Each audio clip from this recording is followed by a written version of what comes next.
প্রিয় বন্ধুরা, লাইলাতুল কদরের রাতে আকাশে কি হয়? এই রাতে আল্লাহ তাআলা কি করেন? আমরা কি ধরনের নিদর্শন দেখে বুঝব যে সেটিই লাইলাতুল কদরের রাত? আজকের ভিডিওতে আমরা লাইলাতুল কদরের এমন কিছু আলামত নিয়ে আলোচনা করব যেগুলো আপনি আগে থেকেই জেনে নিলে আপনি অবশ্যই লাইলাতুল কদর পেয়ে যাবেন। আজকের ভিডিওটি অত্যন্ত গুরুত্বপূর্ণ, তাই সকলের কাছে অনুরোধ, ভিডিওটি কেউ না টেনে শেষ পর্যন্ত দেখতে থাকুন। কদর রাত্রি হাজার মাসের চেয়েও উত্তম, যে রাতে আসমান থেকে ফেরেশতা অবতীর্ণ হয়। এটি এমন এক রাত যাতে অবশ্যই দোয়া কবুল করা হয়। তাই আসুন সেই রাতে নিজের জীবনের সকল প্রয়োজনের জন্য আল্লাহর কাছে দোয়া করি। আল্লাহ তাআলা রাতটি বরকতময় বলে আখ্যা দিয়েছেন, যে রাতকে অন্যান্য রাতের উপর মর্যাদাবান করেছেন। রাসূল সাল্লাল্লাহু আলাইহি ওয়াসাল্লাম বলেছেন, নিশ্চয় সেই রাতের ইবাদত গুনাহ মাফের কারণ। লাইলাতুল কদরের অনেকগুলো নিদর্শন বা আলামত রয়েছে, যেগুলো জেনে অনেকেই তা অনুসন্ধান করে থাকে। সেই রাত সম্পর্কে অনেক মতামত রয়েছে। এটি শেষ দশকের বেজোর রাতগুলোর মধ্যে 21, 23, 25, 27 এবং 29তম রাতগুলোর মধ্যে কোনটি? তাই সচেতন মুসলিমদের জন্য অবশ্যই উচিত সমস্ত রাতগুলোকেই কম বেশি নেক আমল করতে থাকা, যাতে সে কোনোভাবেই লাইলাতুল কদর থেকে বঞ্চিত না হয়ে যায়। লাইলাতুল কদরের লক্ষণ হচ্ছে ওই রাতটা হবে অনেকটা শান্ত, অনেক বেশি ঠান্ডা বা অনেক বেশি গরম এমন নয়। এটি একটি শান্তিময় রাত মনে হবে। দ্বিতীয়ত, কিছুটা বৃষ্টি অথবা মেঘলা পরিবেশ হতে পারে। তৃতীয়ত, এই দিনের সূর্যতে ক্ষতিকারক রশ্মি তেমন থাকবে না, বেশি উত্তাপ হবে না। রাসূল সাল্লাল্লাহু আলাইহি ওয়াসাল্লাম যে আলামত বলেছেন এর মধ্যে এটি অন্যতম। এই রাত শান্তিপূর্ণ মনে হবে, মানুষের কাছে শান্তি লাগবে। লাইলাতুল কদরের লক্ষণগুলোর মধ্যে এটিও একটি লক্ষণ। রাতটি বেশ উজ্জ্বল আলোকিত রাত হবে। এই ব্যাপারে অনেকেই একমত পোষণ করেছেন যে রাতটিতে মুমিনদের হৃদয়ে প্রশান্তি অনুভব করবে।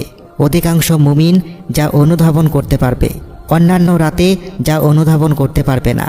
রাতটিতে মৃদু বাতাস প্রবাহিত হবে, যা অনেকের হৃদয়ে আনন্দ ও প্রফুল্লতা সৃষ্টি করবে।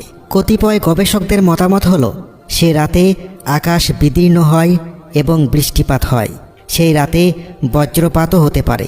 তবে আল্লামা তাবারি রহমতুল্লাহি আলাইহি উক্ত বজ্রপাতের বিষয়টি ভিত্তিহীন বলে তার তাফসির গ্রন্থে উল্লেখ করেছেন।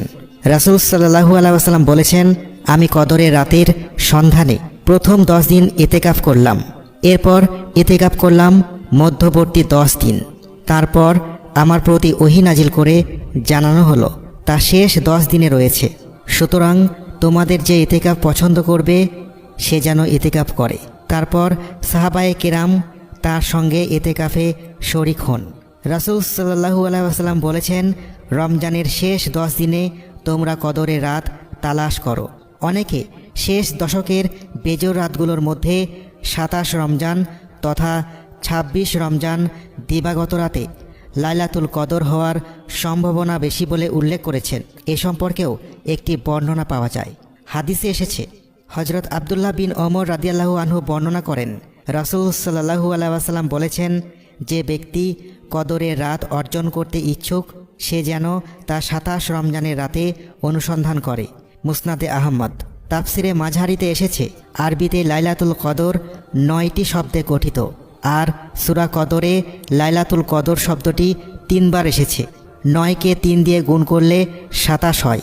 তাই 27 রমজান শবে কদর হওয়ার সম্ভাবনা বেশি। হযরত আয়েশা রাদিয়াল্লাহু আনহা বর্ণনা করেন, আমি একবার রাসূল সাল্লাল্লাহু আলাইহি ওয়াসাল্লামকে জিজ্ঞেস করলাম, হে আল্লাহর রাসূল, আপনি বলে দিন, আমি যদি লাইলাতুল কদর কোন রাতে হবে তা জানতে পারি, তাতে আমি কি দোয়া পড়ব?